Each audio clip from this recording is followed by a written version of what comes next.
They say the silence of a predator is more dangerous than its roar. But as my palm connected with the jaw of the most feared man in Seoul, the silence wasn't dangerous. It was deafening. I didn't care about his custom suit or the way his guards reached for their holsters.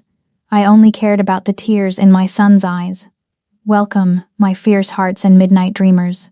If you've been riding with me, you know we don't do boy meets girl here. We do predator meets the one woman dangerous enough to tame him. We do the kind of chemistry that's mixed with gunpowder and bad decisions. Today, we aren't just unboxing a romance, we're unboxing a war zone. You're about to witness a collision between a woman who will burn the world for her son and a mafia lord who just realized his greatest weakness shares his Dina. Hit that like button before the first shot is fired. Subscribe because your obsession starts right now, and smash that notification bell, because in this world, silence gets you killed. Now, let's watch the Dragon of Busan meet his match.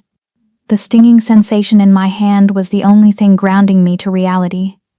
The rest of the Grand Hyatt's ballroom had dissolved into a blurred vignette of diamonds, tuxedos, and shocked gasps. 5 seconds ago, I was Janiyah Wright, the respectable head pediatric nurse at St. Mary's International, sipping tepid, sparkling water and hoping the donors would open their checkbooks for the new oncology wing. Now, I was the woman who had just assaulted a man who looked like he owned the air we were breathing. I didn't look at him. Not yet. My gaze was anchored to the floor where Cassian, my 5-year-old world, was dusting off his knees. He hadn't even scraped them. He had just tripped over the hem of a heavy velvet curtain while chasing a rogue balloon. It was a nothing moment. A child's clumsiness. But he had made it something else. "Get up," the man had said. The voice had been a low baritone, wrapped in silk and cruelty. "Tears are a waste of hydration. Stop crying like a weakling." That word, weakling. It triggered a protective rage in me that bypassed logic, bypassed fear, and went straight for the throat. Cassian wasn't weak. My son could recite the periodic table before he could tie his shoes. He had endured fevers that would break grown men without making a sound. He was crying because he was embarrassed, not because he was hurt. I grabbed Cassian's shoulder, pulling him behind the flared skirt of my emerald gown, finally lifting my eyes to the man I had just struck. The first thing I registered was the sheer size of him. He was towering, built like a fortress wrapped in a bespoke black suit that probably cost more than my nursing school tuition. His hair was swept back, severe and dark, framing a face that was devastatingly handsome and utterly terrifying. High cheekbones, a jawline sharp enough to cut glass, and now, reddening slightly where my hand had made contact.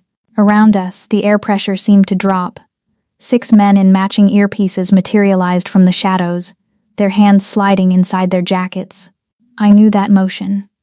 I worked in the ER long enough to know what comes after that reach.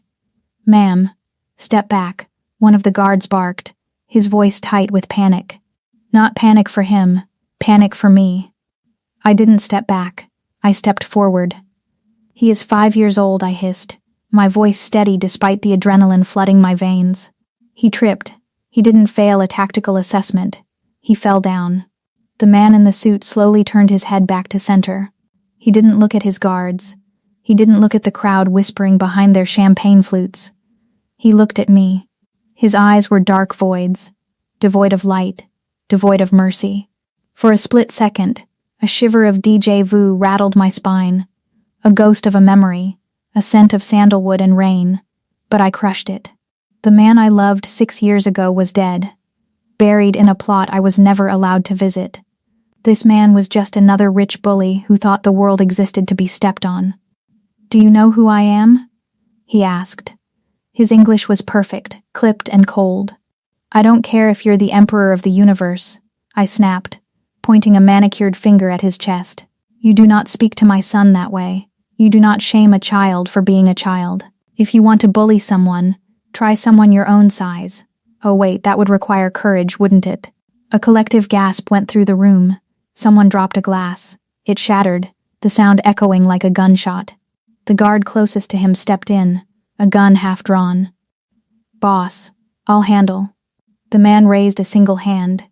The guard froze instantly. The control he commanded was absolute, terrifying. He took a step toward me.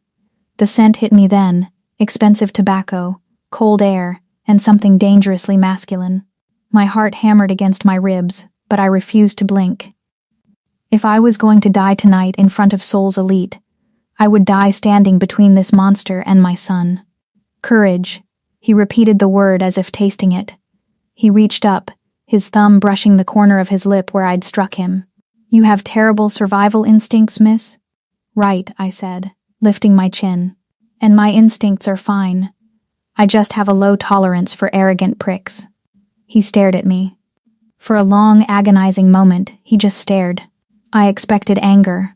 I expected him to snap his fingers and have me dragged out. But instead, his eyes narrowed, scanning my face with a clinical, almost predatory curiosity. It was as if he were trying to solve a puzzle he hadn't realized was missing pieces. Then, his gaze shifted. He looked past me, down. I stiffened, stepping sideways to block Cassian. But Cassian, my brilliant, curious, frustratingly brave boy, stepped out from behind my dress. Cassian didn't cower. He didn't cry. He adjusted his small bow tie, tilted his head to the side, and looked up at the towering giant with an expression of intense calculating analysis. It was the same look Cassian gave complex Lego sets or difficult math problems. The man froze. The cold indifference on his face fractured. His eyes locked onto Cassian's. Cassian stared back, his small brow furrowing in that specific, serious way he always did when he was thinking hard. He crossed his little arms over his chest, a gesture so innate, so unconsciously arrogant, that it mirrored the man standing in front of him perfectly. The man's breath hitched. It was subtle, barely a tremor in his chest, but I saw it. He took a step closer to Cassian, ignoring the guards, ignoring me, ignoring the gala. He crouched down. He was eye level with my son now. The man reached out a hand, hesitating for the first time. He didn't touch Cassian, but his fingers hovered near the boy's face, as if sensing the heat radiating from him. He looked at the sharp arch of Cassian's eyebrows, the stubborn set of his jaw, the dark, intelligent depth of his eyes. You aren't crying anymore, the man said softly. It was inefficient, Cassian replied, his high voice clear and shockingly calm. And you're rude. The man didn't get angry. A slow, disbelief-laden smirk touched his lips. He looked up at me, standing to his full height. The coldness was gone, replaced by a burning, intense shock that made my stomach drop. He looked from Cassian to me, and then back to Cassian. He saw the birthmark on Cassian's neck, the small crescent moon shape. His hand went to his own neck, unconsciously touching the collar of his shirt where I knew, instinctively, a matching mark lay hidden. That fire in your eyes, he whispered, his voice rough, losing its polished edge. I've seen it in the mirror every morning of my life. He took a step toward me, invading my personal space, his gaze piercing through my soul, stripping away the years, the secrets, and the lies. Who are you, Janiyah Wright? The worst part wasn't the guns. It wasn't the way the security detail formed a tight, impenetrable phalanx around us. It was the silence of the room. Moments ago, these people were sipping vintage Pinot Noir and discussing philanthropic tax write-offs. They were doctors, politicians, celebrities, people who claimed to stand for justice and order. But as the man I knew as Han placed a proprietary hand on the small of my back, a touch that burned through the silk of my dress like a brand, the crowd parted. They split like the Red Sea, but there was no Moses here, only a shark, guiding his prey into deeper waters. I caught the eye of the chief of surgery, a man I'd shared coffee with that very morning. He looked away, suddenly fascinated by the ice sculpture in the corner. That was the moment I understood the true geography of Seoul. There was the city on the map, and then there was the city he owned. Walk, Chan-gu murmured, his voice low enough that only I could hear it. It wasn't a request. I tightened my grip on Kosyan's hand. My son, sensing the shift in atmospheric pressure, remained eerily quiet. He didn't ask where we were going. He just matched my stride, his small patent leather shoes clicking in rhythm with the heavy thud of combat boots surrounding us. We were swept out of the ballroom, through the gilded lobby, and into the humid night air. A convoy of black vehicles idled at the curb like hearses waiting for a funeral procession. The lead car, a sleek, monstrous Maybach, had its back door held open by a man with a scar running through his eyebrow. "Get in," Chan-gu ordered. I hesitated, my heels digging into the pavement. "My car is in the garage. I have to. Your car will be disposed of. Or returned. It matters very little." He nudged me, not roughly, but with an implacable force. "Get in." I climbed inside. There was no choice. Not with Cassian beside me. The door shut with the finality of a coffin lid, sealing us in a vacuum of terrifying luxury. The interior of the Maybach was a sensory assault. It smelled of rich, supple leather that had never seen a speck of dust, mixed with the sharp, icy scent of expensive vodka and tobacco. But beneath that lay his scent. Sandalwood. Rain. A ghost I had spent 6 years trying to exorcise from my lungs. It clashed violently with the reality of my life, the faint, lingering smell of hospital antiseptic on my skin, and the scent of the artificial strawberry fruit snacks, currently crushed in Cassian's trouser pocket. 2 worlds, colliding in the backseat of a car that cost more than my entire apartment building. The engine purred to life, a silent beast waking up. As the car pulled away, the city lights of Seoul smeared into streaks of neon, blue, red, gold. I stared out the window, forcing my breathing to remain even. Han. 6 years ago, I was a nursing student on a study abroad program. He was just Han, the brooding, beautiful mystery I met in a jazz bar in Itaewon. We had 3 months. 3 months of fire and secrets and nights where the world outside the bedroom door ceased to exist. Then came the phone call. A stranger's voice. There was an accident. Gang violence. "He's gone. Don't come to the funeral if you want to stay alive." I had mourned him. I had cried until my throat bled.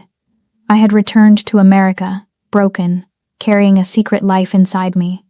I named my son Cassian, a name that sounded as deep and unending as the ocean, because Han had once told me he wanted to see the Pacific. I came back to Korea a year ago for the position at St. Mary's because the pay was incredible and I wanted Cassian to know his heritage. I thought I was safe. I thought I was walking in a graveyard, not a lion's den. I didn't know Han was Han Shan-gu, the Titan of Busan. He doesn't blink much. The voice shattered my internal spiral. I turned. Chan-gu wasn't looking at me. He was sitting in the opposing seat, his long legs crossed, staring at Cassian. Cassian was sitting next to me, his hands folded neatly in his lap, staring right back. "Most children cry in this situation," Chan-gu observed, his tone clinical, detached. "They sense the danger. They weep for their mothers." "I am calculating the probability of escape," Cassian said. The air left the car. Chan-gu's eyes widened, just a fraction. A flash of something, pride, sparked in the darkness of his gaze. "And?" Chan-gu asked. "What is the probability?" "Low," Cassian admitted, sounding disappointed. "The door handles are disabled. The glass is reinforced polycarbonate, and you have 4 guards in the trailing vehicle." I squeezed Cassian's hand, hard. "Cassian, quiet. Let him speak," Chan-gu commanded, his gaze snapping to me. The heat in his eyes was almost unbearable.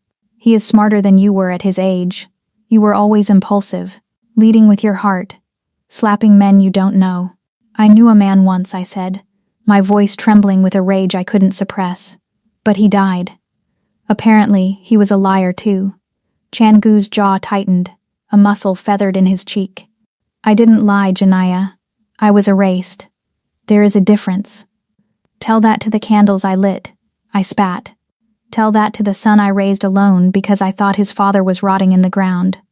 The words hung heavy in the air. The son I raised alone. He reached into his jacket pocket. For a second my heart stopped, fearing a weapon, but he pulled out a slim, black tablet. He tapped the screen twice and spun it around on the center console to face me. It was a digital dossier. My face stared back from the screen. My driver's license photo. My work history at St. Mary's. My current address in Mapo-gu. My bank records. And then, a birth certificate. Cassian Wright. Father, unknown. It took my team 4 minutes to scrub the hospital database, he said, his voice dropping an octave. I know where you live. I know you buy groceries on Tuesday nights. I know you work the night shift on Thursdays. I know everything, Janiyah. If you threaten me... Threaten you? He laughed, a dark, humorless sound. I don't need to threaten what is already mine. The car began to slow down. I looked out the window. We weren't heading toward the river, toward the residential district where my small, safe apartment waited. We were heading up into the hills, toward the private estates that loomed over the city like gargoyles. The iron gates of a massive compound were opening ahead of us. This isn't the way to Mapo Gu, I said, panic finally bleeding into my voice. Take us home. Now. Chan Gu leaned forward. He moved with the sudden blurring speed of a viper. Before I could flinch, his hand was on the leather seat beside my head, boxing me in. His face was inches from mine. I could feel the heat radiating off him, smell the danger and the desire mixed into a potent cocktail that made my head spin. His dark eyes roamed over my face, searching for the girl he lost and finding the woman who survived him. I don't believe in ghosts, Janiyah, he whispered, the vibration of his voice humming against my skin. But I am looking at a woman I saw buried 6 years ago and a boy who has my father's eyes. We aren't going to your apartment. He pulled back as the car came to a halt inside the compound walls, the heavy gates clanging shut behind us, sealing our fate. You're coming to the fortress. If the Maybach was a cage, the building we arrived at was the prison block. They called it a residence, but that was a lie. It was a monolith of gray limestone and bulletproof glass, carved into the hillside like a scar. There were no flower beds, no welcome mats, only high walls topped with sensors and cameras that tracked our arrival with mechanical indifference. It was beautiful in the way a stealth bomber is beautiful, sleek, expensive, and designed to kill. The car stopped in a circular driveway that looked more like a helipad. The door clicked open. Cassian, I said, my voice tight. Stay close to me. I like the architecture, Cassian noted, looking up at the towering brutalist structure. It's very defensible. Chan Gu stepped out, buttons his jacket. He didn't look at the house. He looked at the perimeter, his eyes scanning for threats that didn't exist. He signaled for us to follow. We walked into a foyer that could have swallowed my entire apartment complex. The floors were black marble, polished to a mirror shine that reflected our distorted silhouettes. The air was chilled, smelling of ozone and silence. But the silence didn't last. Boss. The shout came from the hallway to the left. A set of double doors burst open, and 3 men stumbled in, dragging a 4th man between them. The injured man was pale, clutching his abdomen, blood seeping through his fingers and dripping onto the pristine marble floor. Ambush on the south route, one of the men panted. They were waiting for the decoy car. Chan Gu didn't flinch. He didn't rush forward. He stood perfectly still, his face a mask of cold fury. Is the doctor here? Traffic. The guard gasped. He's 20 minutes out. Minho is fading, boss. The injured man groaned, his knees buckling. They dropped him to the floor, the metallic smell of blood instantly overpowering the expensive cologne in the room. I looked at the man on the floor. He was young. Too young. His lips were turning blue. I didn't think. I didn't calculate. The part of me that was a frightened captive vanished, replaced instantly by the part of me that ran the busiest pediatric ER in Seoul. Put him flat, I barked, dropping Cassian's hand. Now. The guards froze, looking at me with confusion. Did I stutter? I shouted, stepping over the expensive rug and dropping to my knees beside the bleeding man. Lay him flat to maintain blood flow to the brain. You, I pointed at the biggest guard. Give me your belt. Now. I didn't wait for permission. I ripped the silk tie off the injured boy's neck and pressed it into the wound. He screamed. Keep pressure here, I ordered the guard holding him. I looked up at Chan Gu. He wasn't moving. He was watching me. His eyes were dark, dilated, fixed on my blood-stained hands. Don't just stand there posing. I need a med kit. Gauze, saline, hemostats if you have them. And get my son out of the room. Chan Gu blinked, the trance breaking. He snapped his fingers. Do as she says. Take the boy to the library. Mom? Cassian's voice wavered. Go, Cassian. I'm working. As the guards scrambled, obeying my commands with terrified efficiency, I went to work. I packed the wound, checked his vitals, and stabilized his crashing pressure. For 10 minutes, I wasn't a prisoner. I was the charge nurse. I was in control. By the time the house doctor rushed in, breathless and sweating, the bleeding had stopped. I stood up, wiping my hands on a towel a maid had handed me. My emerald gown was ruined, stained with the dark crimson of a stranger's blood. I looked up. Chan-gu was leaning against a marble pillar, his arms crossed. He hadn't looked at the injured man once. He had only looked at me. The expression on his face was terrifying. It wasn't gratitude. It was possession. It was the look of a man who had just discovered a weapon he didn't know he owned. Clean her up, he said softly to the maid. Then bring her to my office. 30 minutes later, I slammed the heavy oak door of his office shut behind me. I had scrubbed the blood off my hands, but I couldn't scrub away the adrenaline. I was wearing a fresh robe they had provided. Silk, black, too big, because they had taken my dress to be cleaned. Chan-gu was sitting behind a desk that looked like it was carved from the hull of a ship. He was pouring 2 glasses of amber liquid. You have steady hands, he said, sliding a glass across the mahogany surface. I want my son, I said, ignoring the drink, and I want a car to take us home. Home, he repeated. He picked up a remote and pressed a button. The wall behind him, which I thought was a solid panel, slid open to reveal a massive screen. On it was a live feed of an apartment building. My apartment building. I bought it, he said casually, taking a sip of his drink. I froze. What? The building. The land it sits on. I bought it 20 minutes ago. My holding company also just paid off the remaining 40 million won of your nursing school loans. And, purely for efficiency, I had your resignation letter sent to St. Mary's. The room spun. You can't do that. I can. I did. He stood up, walking around the desk. You are homeless, unemployed, and debt-free. You have nowhere to go, Janaya. You arrogant son of a... I lunged for the desk, grabbing the heavy file folder sitting there, the contract, and hurling it at his chest. Papers scattered across the floor like confetti. I am not a piece of property you can acquire. I am a mother. I am a professional. Exactly, he said, his voice dropping to a growl. He stepped into my space, forcing me back until my hips hit the edge of the desk. He didn't touch me, but he caged me in with his body, his hands planting on the wood on either side of my waist. You are a professional, he hissed, his face inches from mine. And I need a professional. You saved my man downstairs. You have fire. You have skills. I won't work for a criminal. You'll work for the father of your child. The air left my lungs. Cassian is a target now, he said, the cruelty in his voice replaced by a stark, brutal honesty. My enemies were at that gala. They saw him. They saw me look at him. If you walk out that door, you won't make it to the main road before someone snatches him to get to me. Is that what you want? Do you want his blood on your hands, Janaya? You did this, I whispered, tears of rage stinging my eyes. You brought this danger to us, and now I am the only wall standing between him and the fire. He reached out, his thumb brushing the pulse point on my neck. My heart was hammering against his finger. He could feel my fear. He could feel my hate.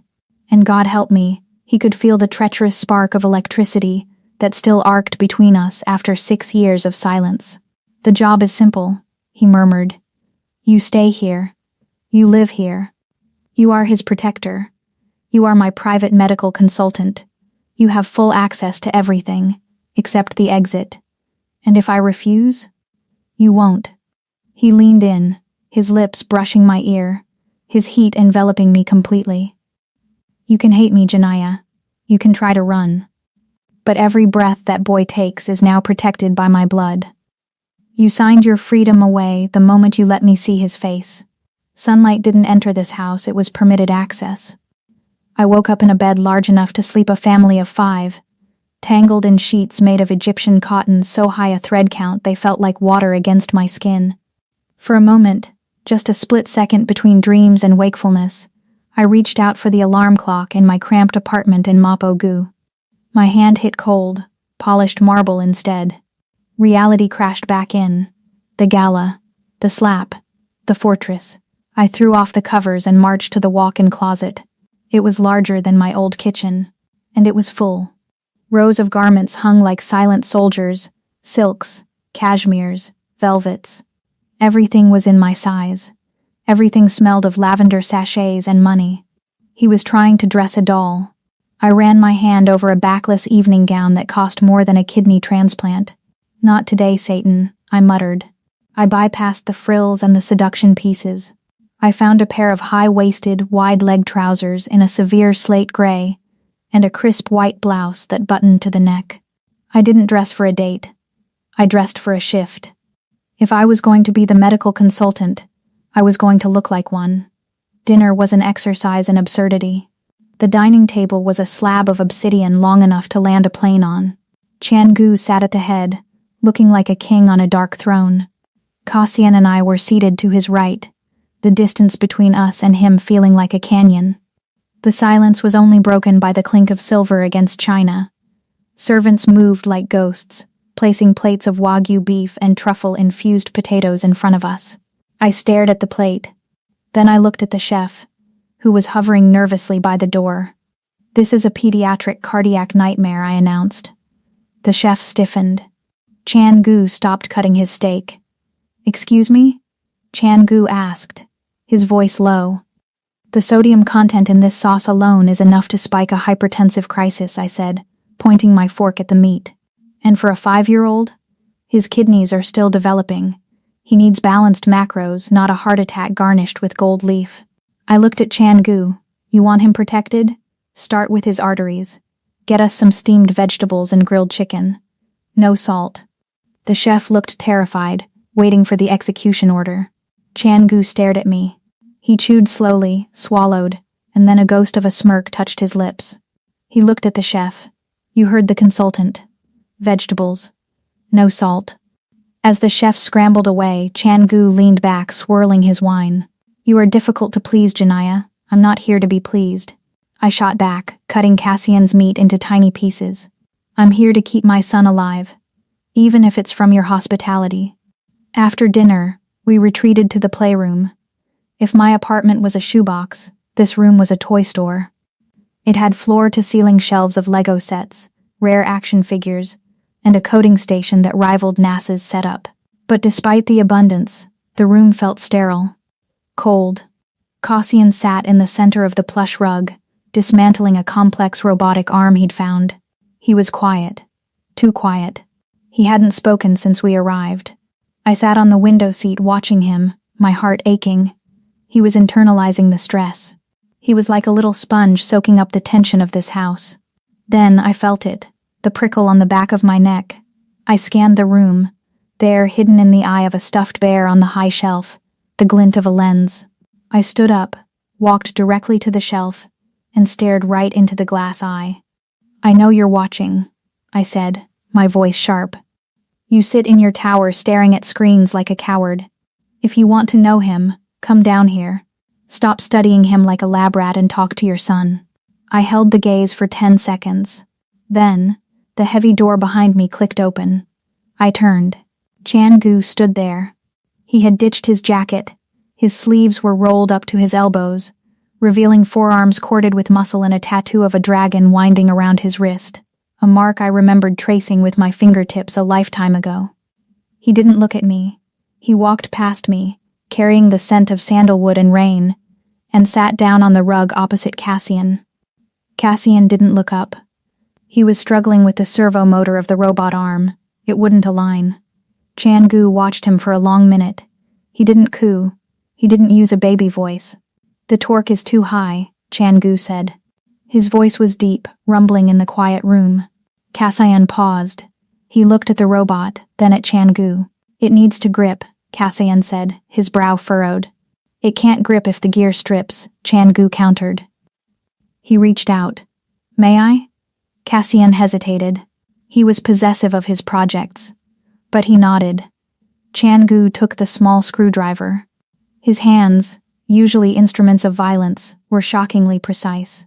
He adjusted a tension screw inside the mechanism, a movement so subtle I barely saw it. "You have to bypass the limiter," Chan-gu murmured, handing it back. "Rules are for the hardware. Software overrides them." Cassian took the robot back. He typed a quick command into the attached tablet.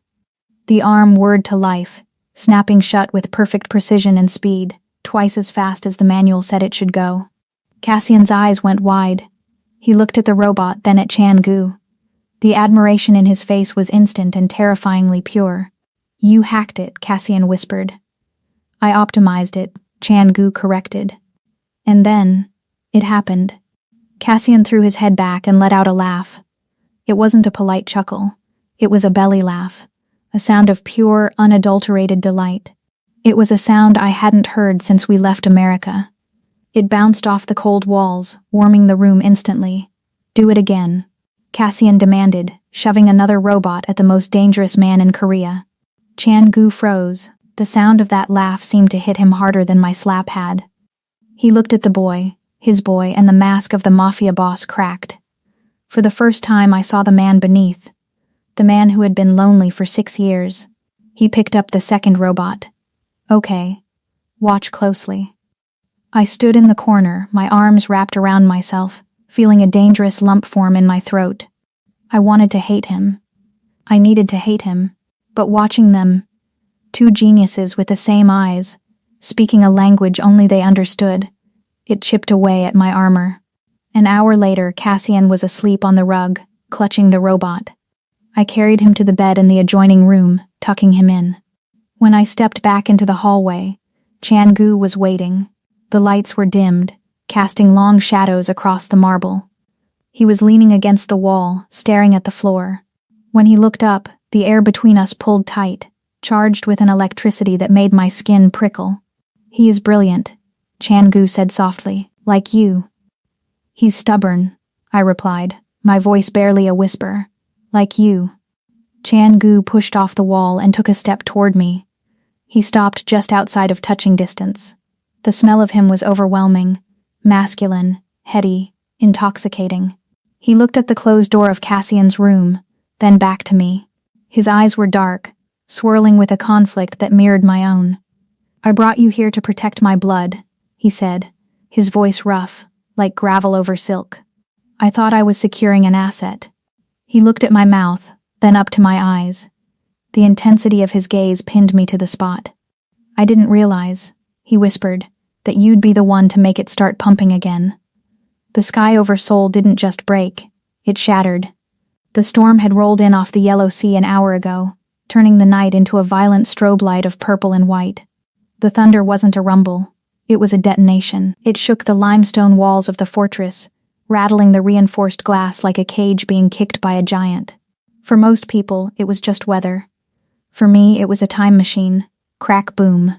I flinched, dropping the glass of water I'd been trying to drink in the sanctuary of my bathroom.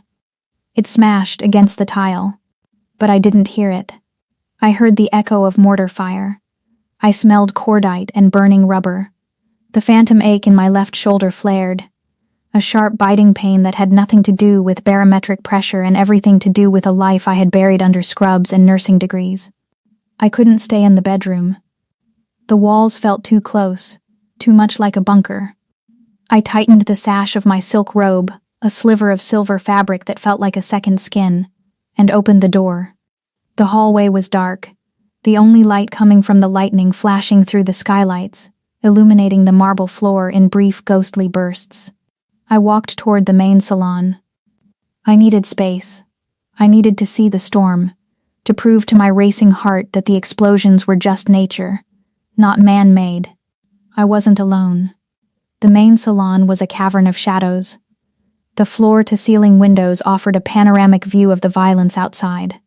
Standing in front of them, silhouetted against the chaos, was Chan-gu. He held a tumbler of amber liquid in one hand.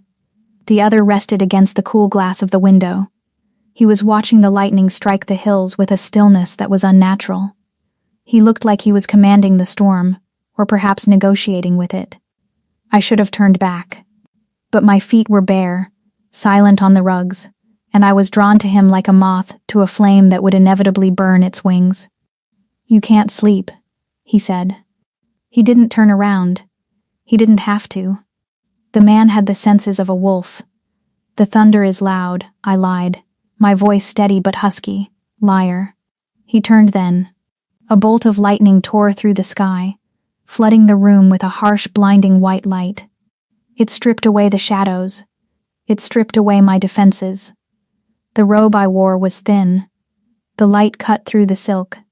But more importantly, it caught the exposed skin of my shoulder where the fabric had slipped. There, marred against the smooth, dark skin of my deltoid and trailing down toward my scapula, was a map of violence. A jagged, ugly keloid scar. It wasn't the clean slice of a surgical scalpel. It was the messy, chaotic tear of shrapnel. A souvenir from a medical mission near the DMZ that the official record said never happened. Chan Gu froze. The glass in his hand tilted, the ice clinking softly. His eyes, usually so guarded, went wide. He wasn't looking at my face. He was looking at the scar. The darkness returned as the lightning faded, but the image was burned into the room. "Janaya," he breathed. The name sounded like a prayer and a curse. He set the glass down on a side table with a heavy thud and crossed the room. He moved with a predatory grace, closing the distance between us until I could smell the scotch on his breath and the heat radiating from his chest. I instinctively stepped back, pulling the robe up to cover myself. "Don't. Show me," he commanded. It wasn't a shout. It was a whisper wrapped in iron. "It's nothing. A car accident. Years ago. Another lie." He reached out. His hand, large and calloused, hovered over my shoulder. He didn't grab me. He waited. The air between us crackled, charged with more electricity than the storm outside. "I know what a car accident looks like. That is a burn. That is metal tearing through flesh. That is war." He gently, almost reverently, pushed the silk aside. I stopped breathing. No one had touched that scar in years. Not since Cassienne was born. It was my secret shame, my reminder of the violence I was capable of. His fingertips grazed the raised skin. His touch was shockingly cool against my burning flesh. He traced the jagged line of the scar, his touch feather light, exploring the topography of my pain. "Who did this to you?" The rage in his voice was terrifying.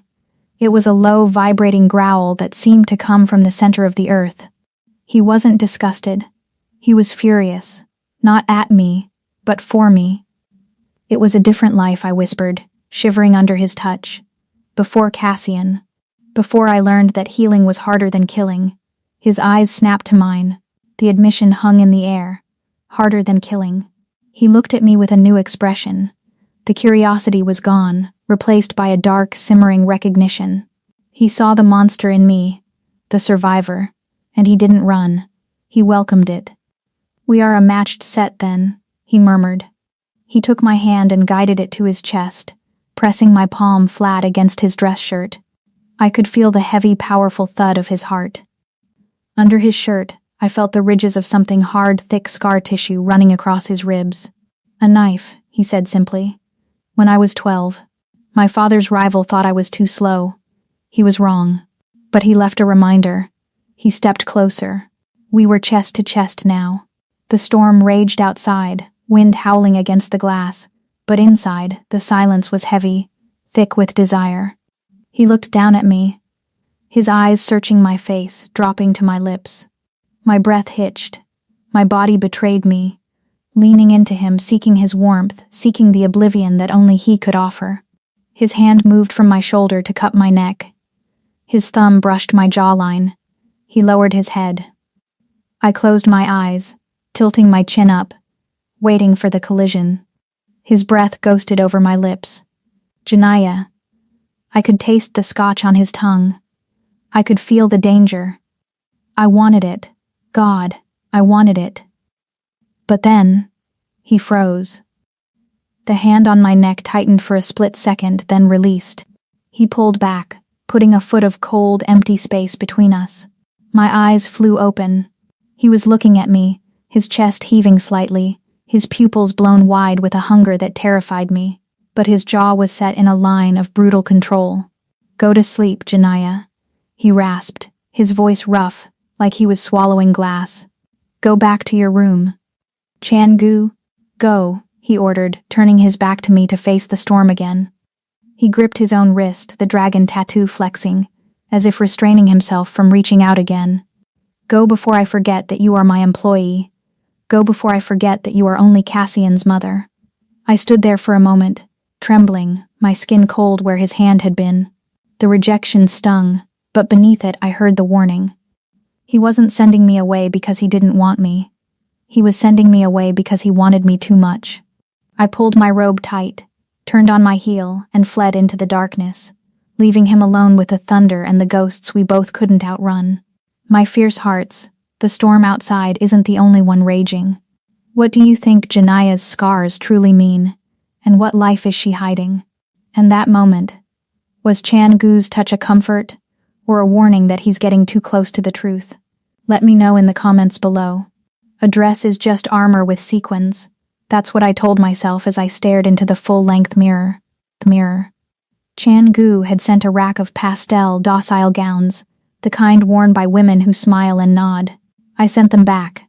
If I was going into the lion's den, I wasn't going as a lamb. I chose a gown of my own selection, midnight blue velvet, structured and sharp, with a slit that ran dangerously high up my left thigh. It wasn't for seduction. It was for access. I lifted the heavy velvet hem.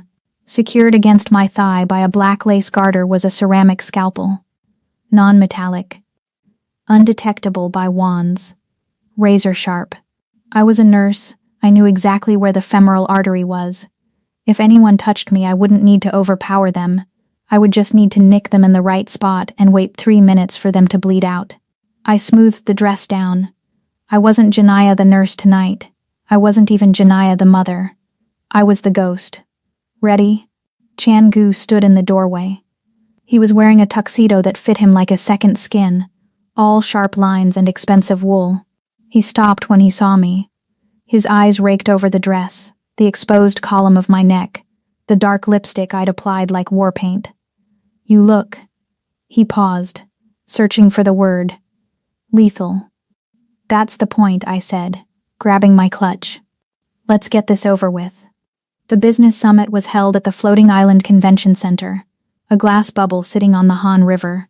It was a gathering of the most powerful people in Asia, CEOs, politicians, and the shadow figures who pulled their strings. When we stepped out of the car, the air shifted. Chan-gu offered me his arm. I took it. His muscles were rock hard beneath the fabric. He pulled me close, closer than necessary, locking my body against his side. It wasn't a romantic gesture. It was a statement. Mine. We walked through the double doors. The room went silent. It was the same silence as the night of the slap, but heavier. Hundreds of eyes turned to us. They looked at the Dragon of Busan, the man who supposedly never forgave an insult, walking arm in arm with the woman who had publicly humiliated him. "Keep your head high," Chan-gu whispered, his lips brushing my ear as we walked through the parting crowd. "To your left, the man in the gray suit. Senator Kim.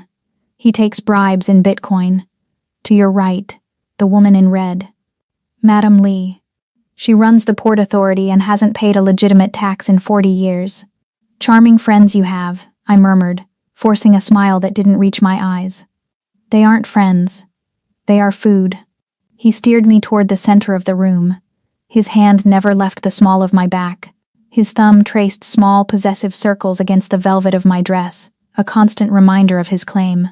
It was infuriating. It was intoxicating. "Han Chan-gu."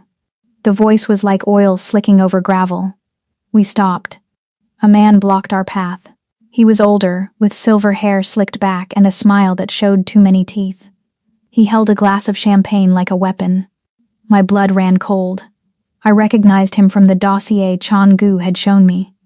Director Sang-hoon, the man who ordered the hit 6 years ago. The man who told me Han was dead. "Director," Chan-gu said. The temperature in the room seemed to drop 10 degrees. Chan-gu didn't bow. He didn't smile. He went still, the absolute stillness of a tiger before the pounce. I didn't expect to see you here. I thought you were retiring. The world is too interesting to leave just yet. Sang-hoon chuckled. His eyes, milky and predatory, slid from Chan-gu to me. He looked me up and down with a sneer of undisguised contempt. "And who is this?" Sang-hoon asked, swirling his wine. "I didn't know you had a taste for exotic imports. Is she the help? Or just a rental for the evening?" The insult hung in the air, thick and ugly.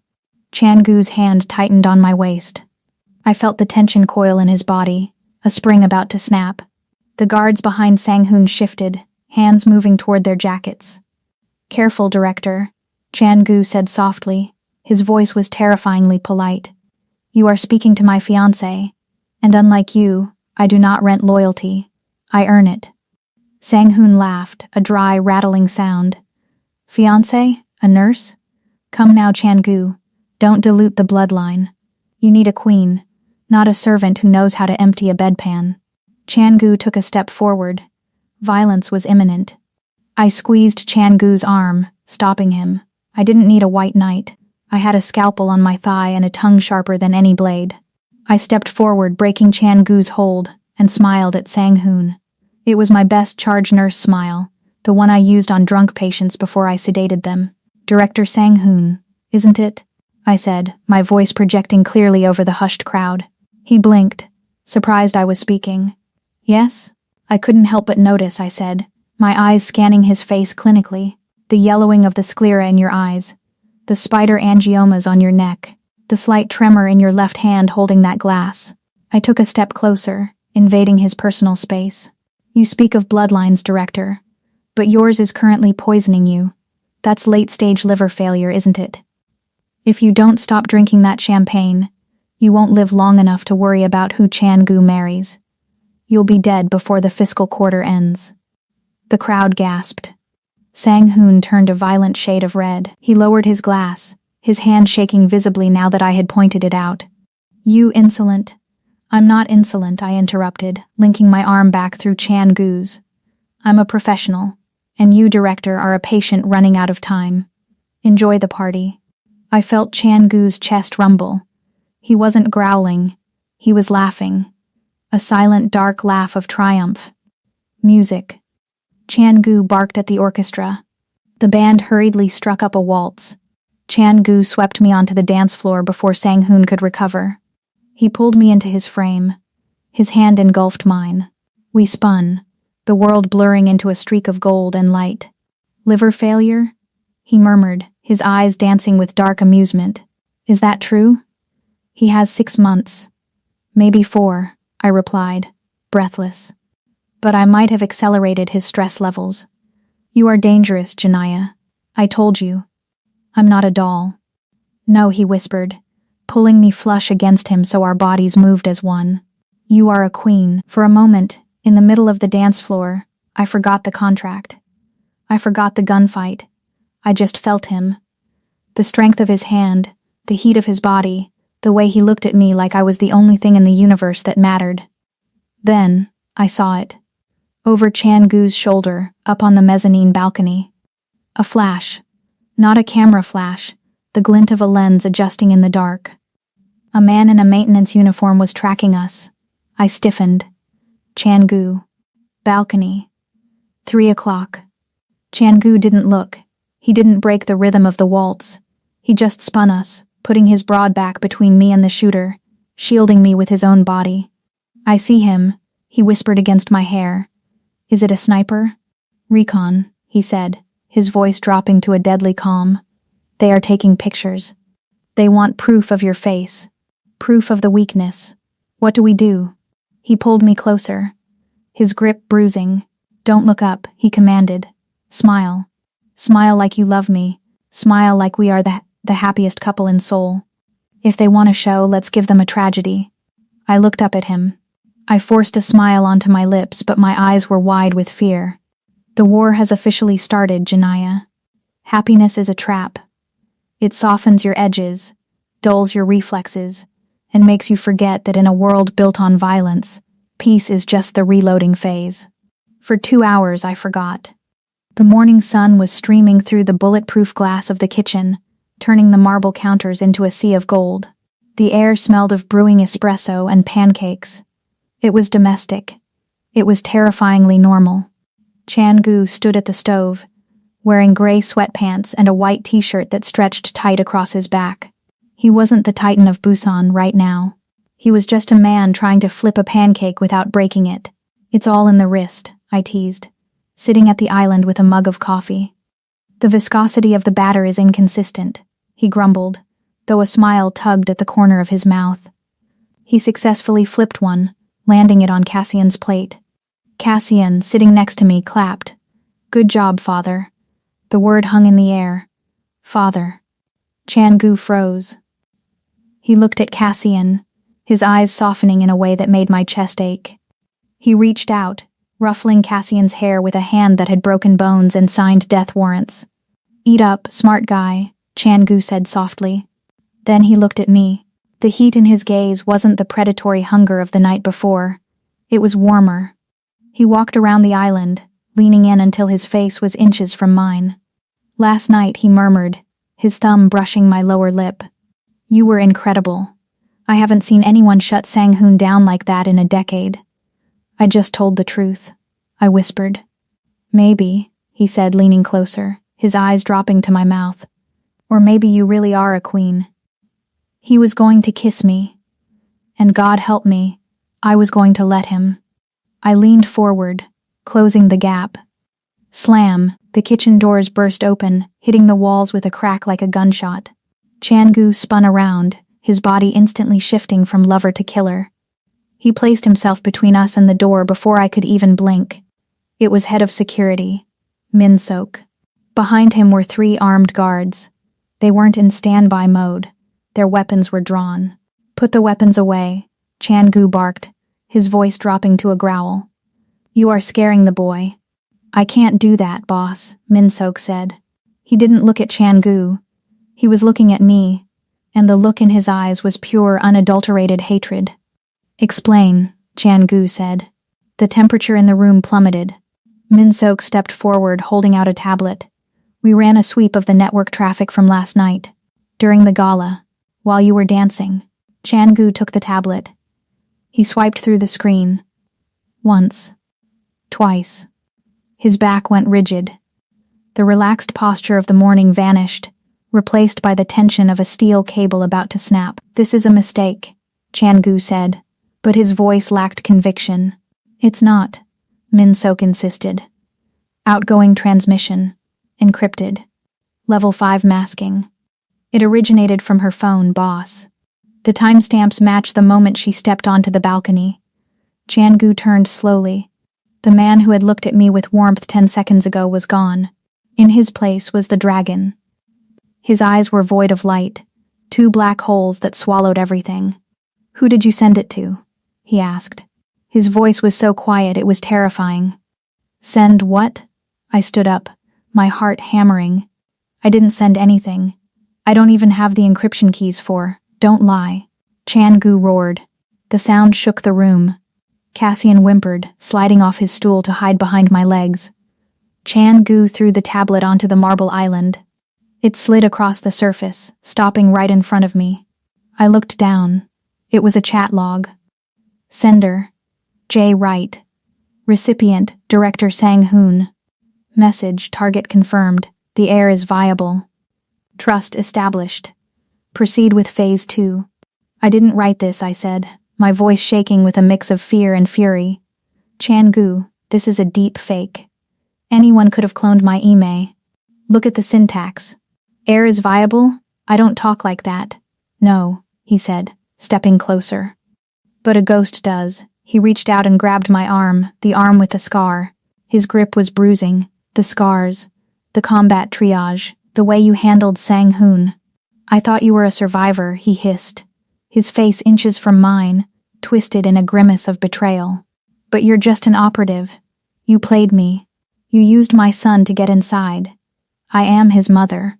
I screamed, trying to yank my arm free. I would never put him in danger. You already have. He released me with a shove that sent me stumbling back against the cabinets. His hand went to his waistband. He pulled his gun. "Boss," Min-sok warned. "Not in front of the kid." Chan-gu stared at me down the barrel of the gun. The black metal eye didn't blink. I saw his finger tighten on the trigger. For a second, I thought he would do it. I thought he would end me right there in the kitchen where we made pancakes. "Get out," he whispered. "Chan-gu, please. Get out," he screamed. "Before I put a bullet in your heart to see if it's as black as mine." I scrambled to grab Cassian. "Come on, baby. We're leaving." "No." Chan-gu signaled the guards. 2 men grabbed me. Another grabbed Cassian. "No. Mommy." Cassian screamed, thrashing in the guard's arms. "Let me go." "Father, make them stop." "Take the boy to the safe room," Chan-gu ordered, not looking at his son. He kept his gun trained on me. "He stays. The asset is compromised, but the heir remains. He is not an asset." I fought, kicking and scratching. I landed a solid blow on one guard's throat, but the other slammed the butt of his rifle into my ribs. I gasped, the air leaving my lungs. "Chan-gu, don't do this. They're setting you up. Look at the timestamp. It's a plant. Throw her out," Chan-gu said, turning his back on me. "If she steps foot on the property again, kill her." They didn't drive me to the city. They dragged me to the main gate and shoved me onto the asphalt. "You're lucky he still has a soft spot," Min-sok sneered, throwing my purse after me. "I would have buried you in the woods." The heavy iron gates groaned, swinging shut with a final booming clang that echoed like a prison sentence. I lay on the wet pavement, gasping for air, clutching my bruised ribs. The rain had started again, cold and unforgiving, soaking through my thin blouse. Inside the walls, my son was crying. Inside the walls, the man I loved, yes, God help me, loved, thought I was a traitor. I should have been broken. I should have curled up and wept. But as the rain washed the blood from my lip, something else happened. The tears stopped. I sat up. I pushed the wet hair out of my face. I looked at the towering fortress, at the security cameras blinking red on the walls. Min-sok. The timing was too perfect. The evidence was too neat, and he had been the one to find it. I wasn't the spy. I was the obstacle. They needed me gone so they could get to Chan-gu. They needed the mother out of the way so they could manipulate the heir. I stood up. I wiped the mud from my knees. My eyes, which had been full of panic moments ago, went cold. Dead cold. I turned to the camera mounted on the gate pillar. I stared directly into the lens, knowing Min-sok was watching. I didn't scream. I didn't beg. "You think you're protecting him by sending me away," I whispered, my voice lost in the wind but my intent clear. "You just opened the door for them to kill you both." I turned and began to walk. Not toward the city, but into the shadows. The nurse was gone. The ghost was back. And she was going to burn that fortress to the ground to get her son back. A nurse heals. A mother nurtures. A ghost eliminates. The basement of the abandoned veterinary clinic in Incheon smelled of bleach and animal fear. It was fitting. I stood in front of a cracked mirror, but the woman staring back wasn't Janiyah Wright, the head pediatric nurse. She was gone. I tightened the straps of the Kevlar vest over my chest. It was stolen tech, lightweight but rated to stop a 9mm slug. I didn't have a tactical belt, I had a modified surgical kit. In the loop on my left thigh, 4 syringes of concentrated epinephrine. In the sheath on my right boot, a ceramic combat knife. In my hand, a silenced P226 Sig Sauer I dug out of a cache I buried 6 years ago, just before I decided to be a good person. Being good nearly got my son killed. I racked the slide. The sound was a crisp, mechanical promise. I wasn't going to the fortress to negotiate. I wasn't going to prove my innocence. I was going to perform a surgery. The tumor was Min-sok, and the procedure was going to be invasive. The fortress was burning. I could smell it from the perimeter wall, the acrid scent of melting plastic and expensive wood. The sensors on the outer wall were dead, disabled from the inside. Min-sok hadn't just opened the door, he had rolled out the red carpet for Sang-hoon's kill squad. I didn't take the front gate. That was a kill box. I moved to the north face of the limestone monolith. During my exile in the golden cage, I had memorized every inch of this prison. I knew the climate control vents for the wine cellar were wider than standard code. I slipped through the grate, dropping into the cool, dark shaft. I crawled. My elbows scraped against the metal, but I didn't feel it.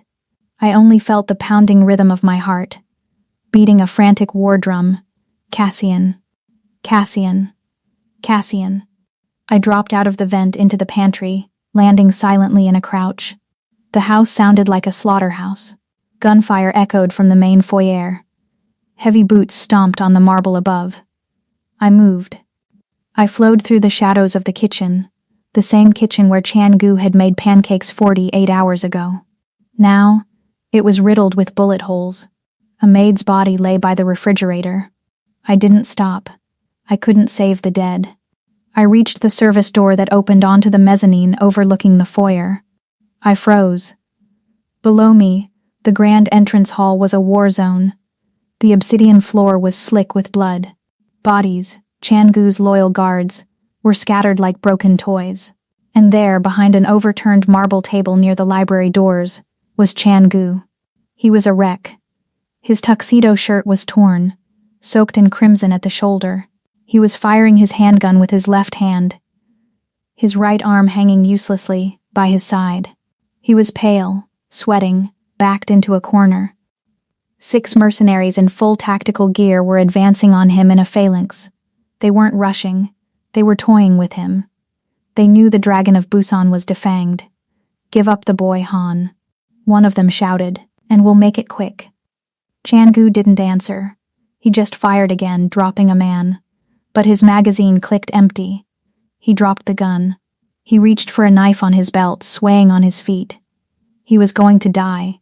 He was going to die protecting the door to the room where he thought Cassian was safe. I pulled the pin on the flashbang I'd rigged from magnesium flares. "Close your eyes, Chan-gu," I whispered. I dropped the grenade over the railing. Bang! A supernova of white light detonated in the center of the foyer. The mercenaries screamed, clutching their eyes. I didn't wait for the ring to fade. I vaulted over the railing. I hit the floor in a roll, coming up behind the lead mercenary. Before he could blink the spots from his vision, I drove the ceramic knife into the gap between his helmet and his vest. Severed spinal cord. He dropped without a sound. I spun. 2 shots. Thwip. Thwip. The second and third men fell, holes in their temples. The fourth man, blinking blindly, swung his rifle wildly. I ducked under the barrel, sweeping his legs. As he hit the marble, I didn't shoot.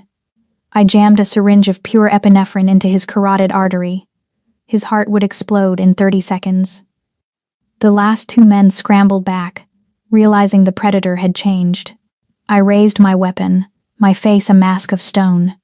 2 clean shots.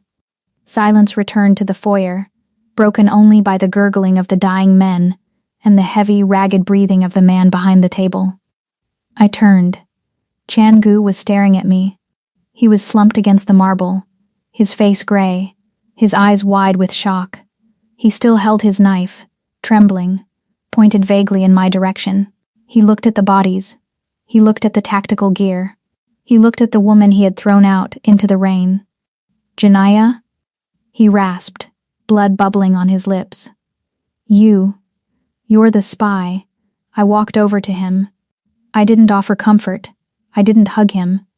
I holstered my weapon and crouched down, grabbing his chin to force him to look at me. "I am not a spy," I said, my voice cold and hard as steel. "I am a mother. And you are bleeding out." I ripped the hem of my shirt, pressing the fabric into his shoulder wound. He groaned, his head lolling back. "Why?" He whispered. "I exiled you." "Because you were stupid," I snapped. "And because my son needs a father, even if that father is an idiot who trusts the wrong people." I grabbed a discarded rifle from a dead mercenary and shoved it into his good hand. "Can you stand?" "I think my leg is broken." I didn't ask for a diagnosis. I asked if you can stand. He looked at me. The shock in his eyes began to fade, replaced by a flicker of the fire I knew. He gritted his teeth, a low growl building in his throat. He used the rifle as a crutch and hauled himself up, swaying but upright. "Good," I said. "Save the questions for later. If you want our son to see the sunrise, you're going to help me kill the rest of these people." He nodded, a grim smile touching his bloody lips. "Yes, ma'am." Then a sound tore through the silence, a scream, high-pitched.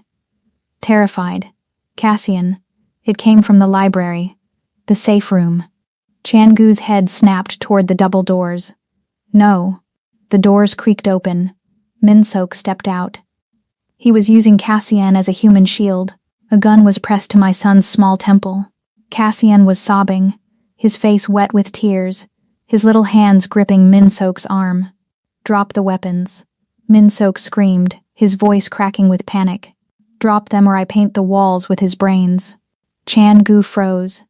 The rifle dipped. I didn't freeze. I calculated. Distance, 15 meters. Target, Min-sok's left eye. Obstruction, high. I looked at Chan-gu. He looked at me. In that split second, the betrayal, the lies, the exile, it all evaporated. We weren't lovers. We weren't enemies. We were parents. Together, Chan-gu whispered. On my mark, I replied. We moved as one. The library was a crematorium for words.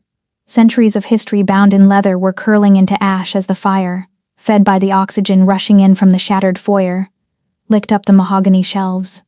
The heat was a physical weight, pressing against my eyeballs, sucking the moisture from my lungs. But the deadliest thing in the room wasn't the fire. It was the man standing in front of the burning hearth. Min-sok was unraveling. The polished, stoic head of security was gone. In his place was a creature of sweat and frantic, trembling rage. His arm was wrapped tight around Cassian's throat. The barrel of his Glock was pressed so hard against my son's temple, it made a dent in his soft skin.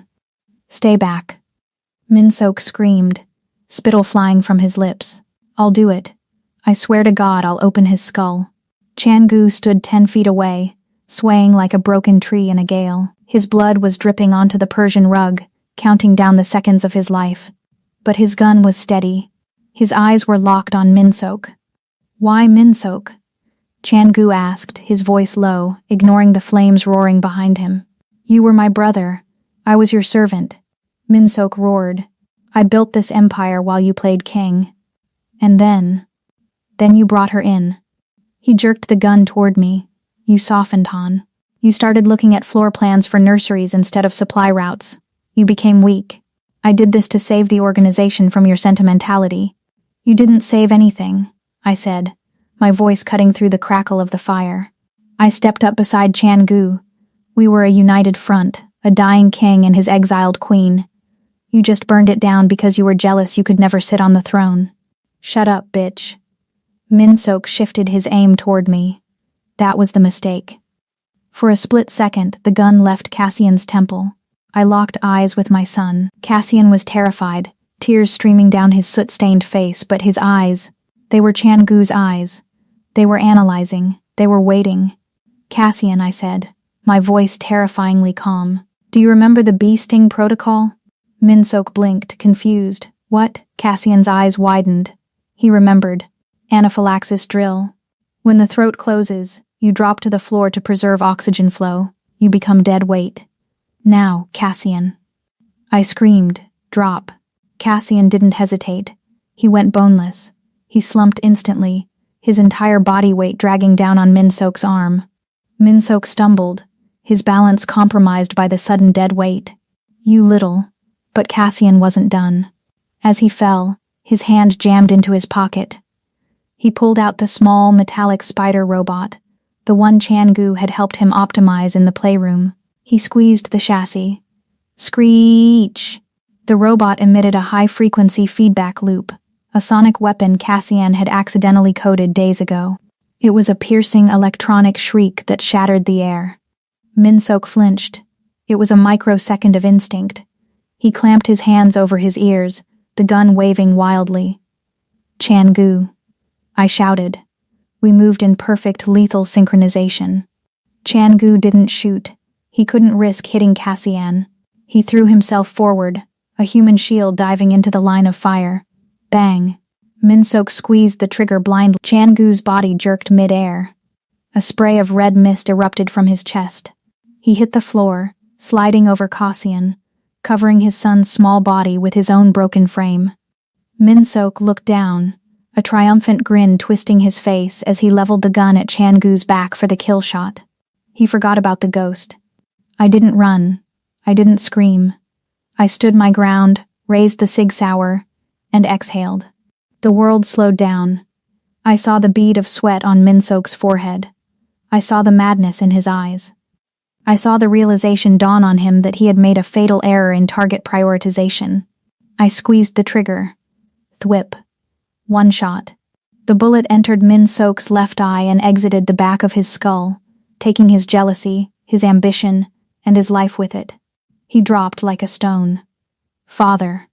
Cassian screamed from beneath the pile of bodies. I dropped my gun and sprinted across the room, skidding on my knees beside them. The heat was unbearable now. The bookshelves were collapsing, raining sparks around us like hellfire confetti. I shoved Changu's heavy body off Cassian. Cassian, move. Get to the window. Cassian scrambled out, unharmed but shaking. I turned to Changu. He was on his back, staring up at the burning ceiling. His shirt was a ruin of blood. The bullet had taken him high in the chest. Han, I choked out, pressing my hands directly into the wound. The blood was hot, pulsing against my palms. Han, stay with me. He coughed, a wet, hacking sound that brought pink froth to his lips. His eyes found mine. They were glazing over. Did I catch him? He whispered. You caught him, I sobbed, ripping the hem of my tactical vest to pack the wound. You saved him. You stupid, stubborn man, you saved him. Good, he wheezed. His hand, heavy and stained with soot, fumbled for mine. He gripped my fingers weakly.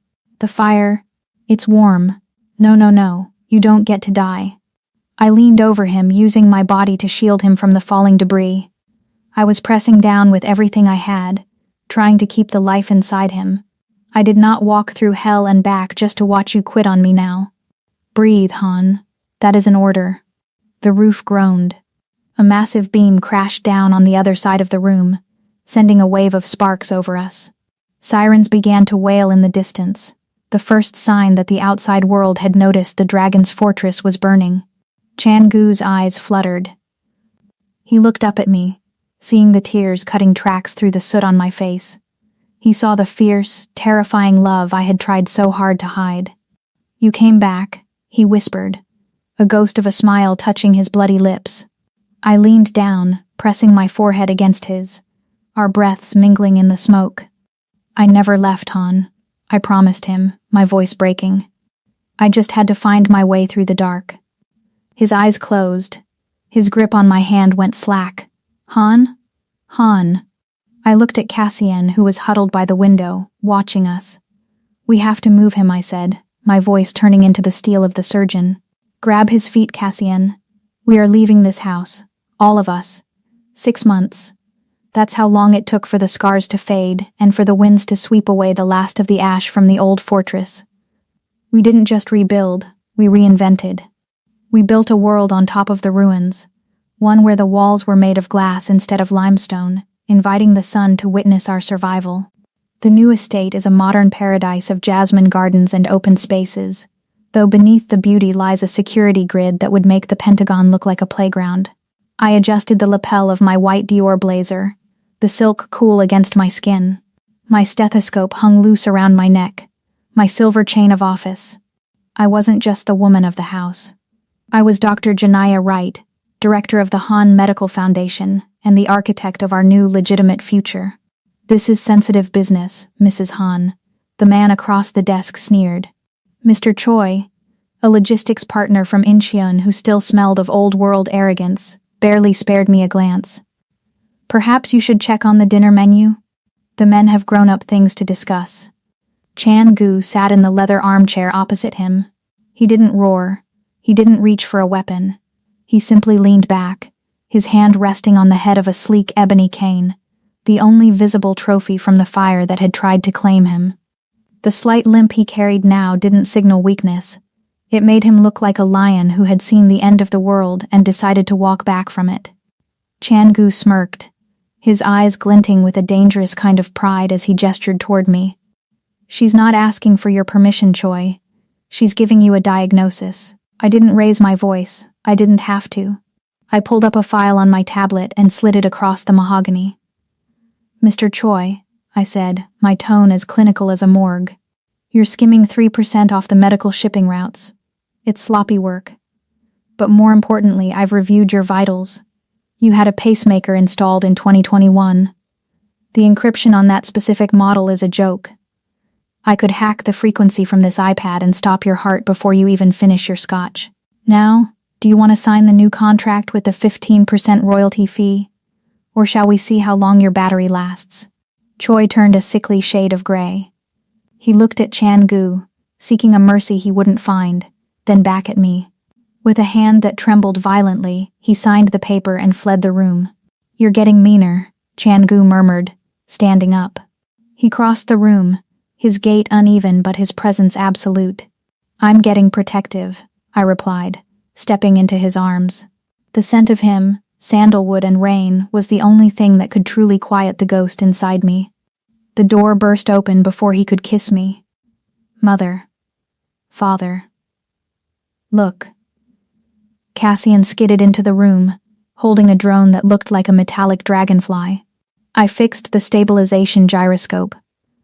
I bypassed the altitude limiter. It can hover silently for 3 hours now. Chan-gu laughed, a rich, unburdened sound that filled the house. He pulled Cassian into a one-armed hug, then looked at me over our son's head. His eyes were soft, the voids finally filled with light. He reached into his pocket and pulled out a small velvet box. Inside wasn't a delicate diamond, it was a heavy platinum band engraved with the Han family crest.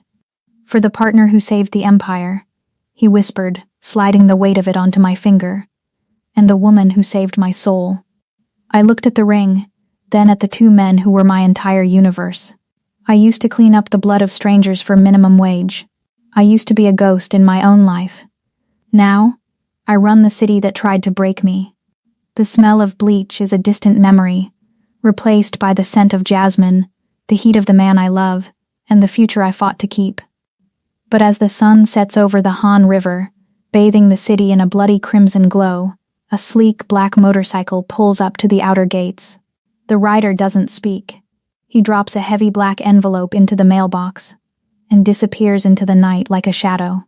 Inside, tucked beneath the flap, is a single grainy photograph of me from my days as a ghost operative, covered in blood, holding a weapon, and looking very much like a woman who hasn't finished her work. Across the bottom, written in red ink that looks far too much like fresh blood, are 6 words. The past never stays buried, Agent Wright. See you in the spring.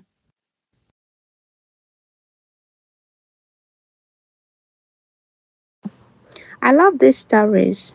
I love that the women's character are intelligent, smart. Keep writing. I'm sharing your stories with my friends.